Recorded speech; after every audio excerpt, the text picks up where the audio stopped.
Hello and welcome to the third revision video on the Germany module. The third section of the course focuses on how the lives of German people changed between 1933 and 1939. We look at three different groups. We look at workers, women and young people before finally considering the impact of Nazi rule on Jewish people in Germany. So the first group to consider is workers. And one of the biggest problems the Nazis faced in 1933 when they came to power was mass unemployment in Germany. There's 6 million people unemployed, and that's the first kind of thing the Nazis want to deal with. There's 4 ways that they do this. Number one is called making people disappear. So they stop counting Jews, for example, in employment statistics. They stop counting women with children in statistics. So literally limiting the number of people that can be counted as unemployed. The second big thing is public work schemes, so taking people without jobs and giving them something to do. The most kind of famous example of this is the building of the Autobahns, Germany's motorway system. There's also the Reich Labour Service, the DAF, the Deutsche Arbeitsfront in German, and what this does is it takes any young man between the age of 18 and 25 who's unemployed and gives him 6 months of compulsory labour service.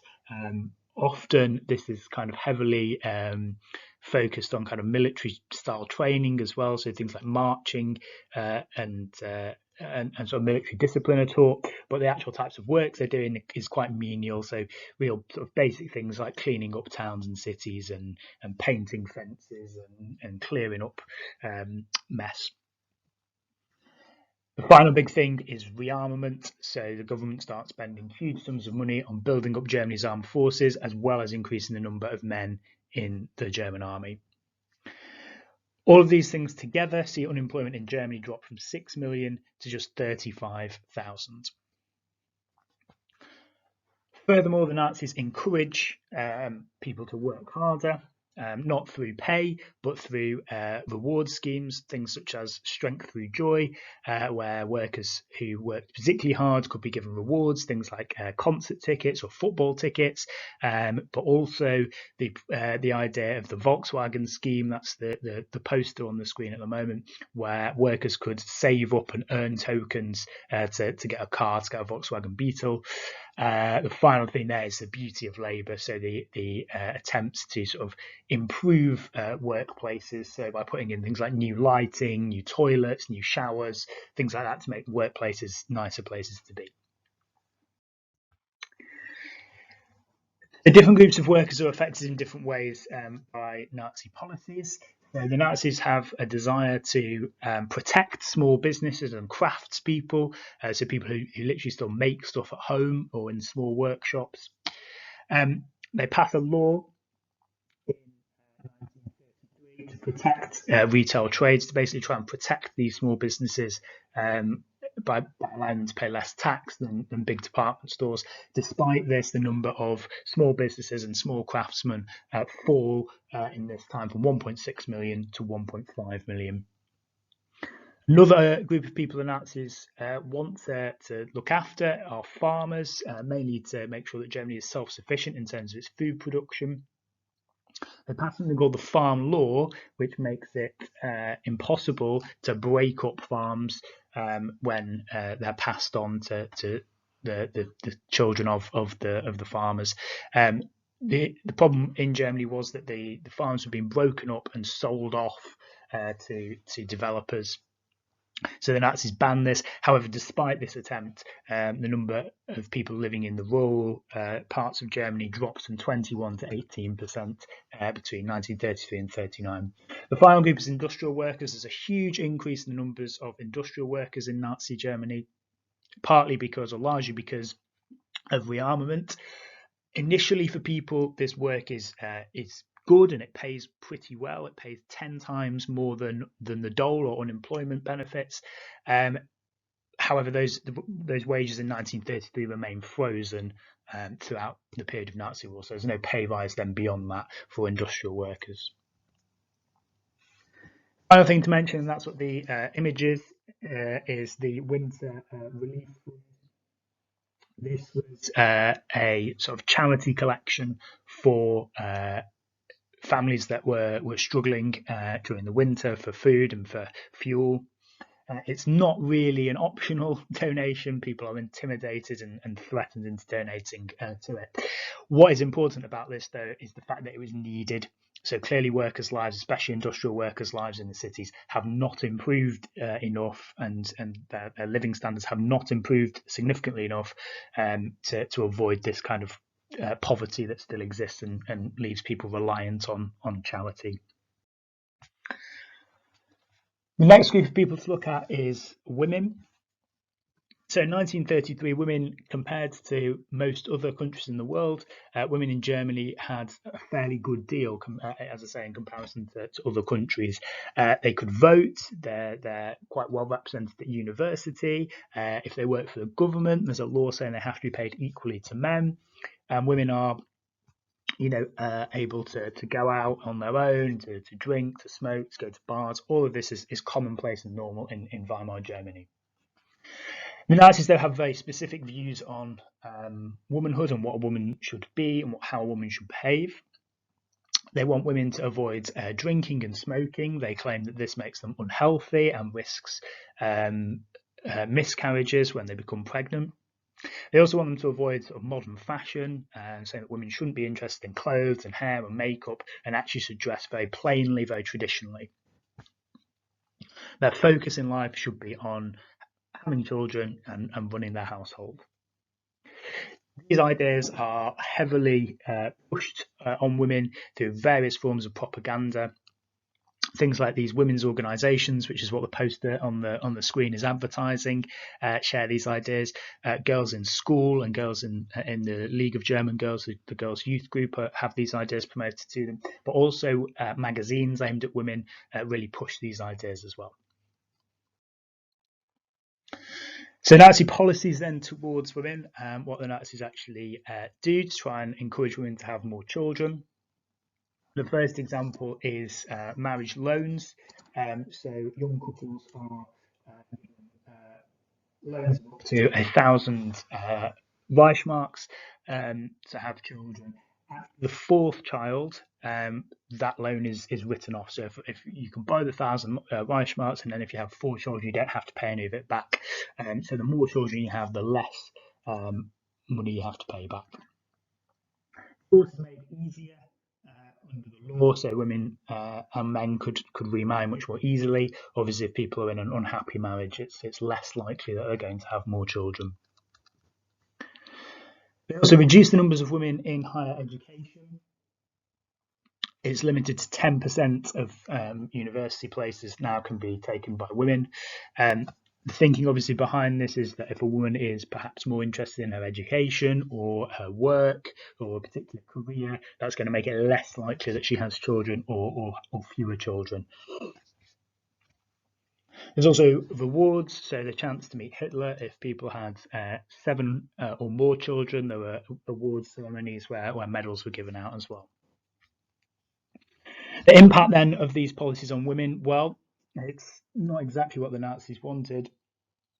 They do see an increase in marriages up until 1939, and that is an initial rise in births. However, this is falling again by 1939. Obviously, as people are aware that a war is coming, people delay or choose not to have as many children in the years leading up to the Second World War. There's a big increase in the numbers of women working in industry and a fall in the numbers of women in universities. This becomes a problem, though, during the Second World War, when actually the Nazis are desperate for educated people to support the war effort. The next group of people to look at then is children and young people. So it changes, first of all, to education. So schools in Nazi Germany are quite radically changed. The Minister for Education, a man called Bernhard Rust, said that the aim of schools in Germany was to create Nazis. Teachers are very strictly controlled too. They're basically forced to join the Nazi Teachers League. 97% of all teachers are in this by 1936. Teachers who oppose the Nazis or Jewish teachers are removed and sacked from their positions.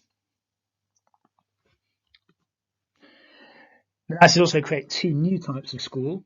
The first one is a Napola. This is a military type school. These are set up, they're run by the SS and SA, teaching military education. The second new type of schools were called Adolf Hitler schools. These were run again by the Hitler Youth, and the idea is that these are to create future leaders of the Nazi party, a real focus on physical and military education.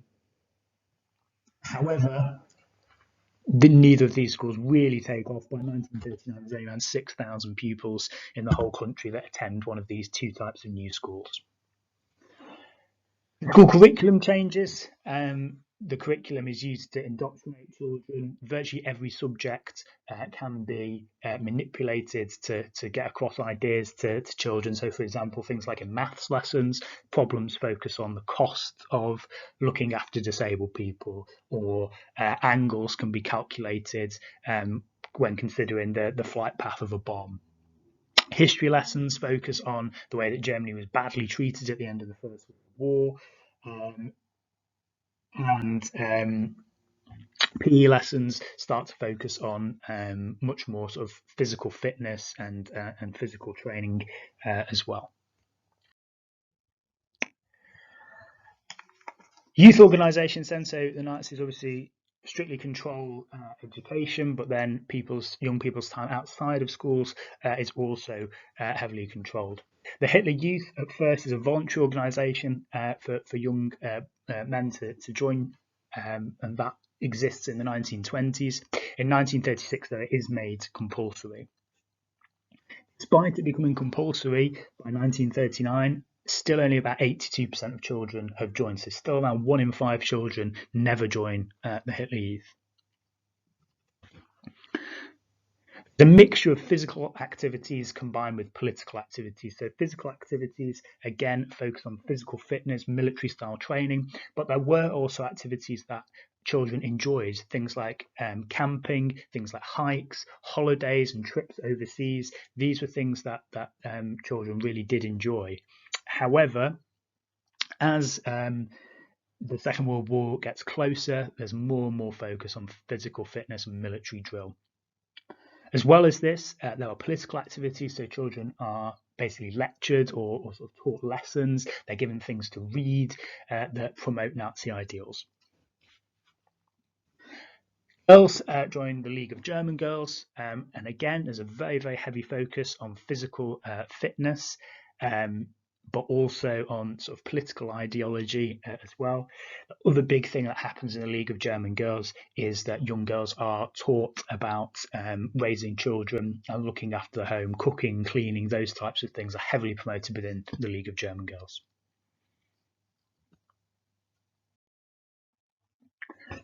And the final group of people to consider then and how their lives change are Jewish people.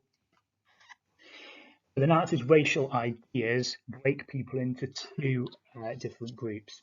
You have Übermenschen, so basically meaning the master race or above people, top people. This is Aryans, blonde hair, blue eyes, people who can trace their family back to Northern Europe. Compared with Untermenschen, people who the Nazis basically say are subhuman or beneath them. Jewish people being the obvious target of a lot of this. The Nazis spread throughout society, in schools, but also in newspapers, in magazines, racist stereotypes of Jewish people.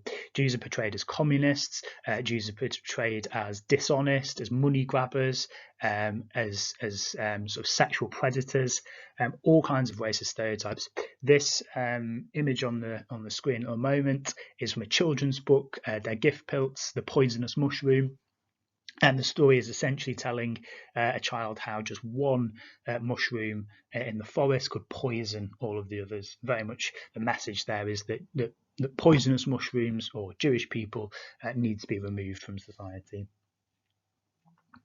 There's also a whole host of laws passed against Jewish people. The most notable of these are in 1935, the Nuremberg laws. They make marriage and sex between Jews and non-Jews illegal, punishable by prison. But it also makes Jews no longer citizens of Germany. They're specifically singled out that the country now, then they don't belong in Germany, they don't belong to the German state. There's a whole host of other laws passed between 1933 and 39. All types of things, children being banned from schools, Jews not being allowed to drive, Jews not being allowed to own typewriters, Jews not allowed to work in certain jobs and professions, Jewish doctors aren't allowed to treat non-Jewish patients, Jews are not allowed out of their home after 8 p.m. at night, Jewish passports get stamped with a J, Jews have to put particular middle names into their documents and records. So all these kind of things are ways of really, really limiting the freedoms and rights of Jewish people before 1939. As well as these laws, there's also a whole host of attacks on Jewish people as well in these first 6 years of Nazi rule. The first way is through social exclusion.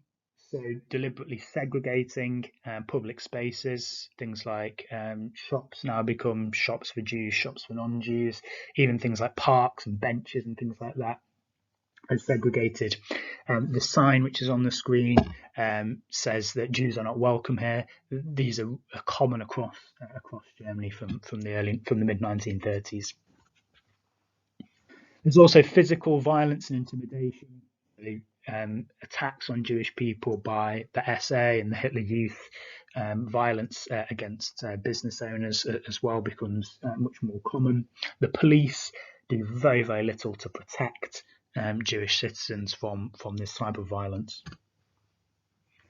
There's also a whole range of anti-Semitic publications, like I just mentioned on the previous slides, the children's book Der Giftpilz, the poisonous mushroom, but also Der Stürmer, which was mentioned in a previous video, the anti-Semitic racist newspaper that spreads propaganda about Jews. And finally, the event of Kristallnacht, the Night of Broken Glass in 1938. 30,000 Jewish people are arrested and hundreds are killed across Germany. It's a night of organised violence that sees the widespread looting and vandalism of Jewish people's homes, businesses and synagogues. Places are literally smashed up, anything that is valuable stolen from them and set fire to. Jewish people are not protected by the police or any other authorities, and there's no kind of consequence for the people that carry out this violence. This is seen as a really big turning point, and many Jewish people decide now is the time when it's impossible for them to stay in Nazi Germany, and there's a big exodus of Jewish people from the country following this.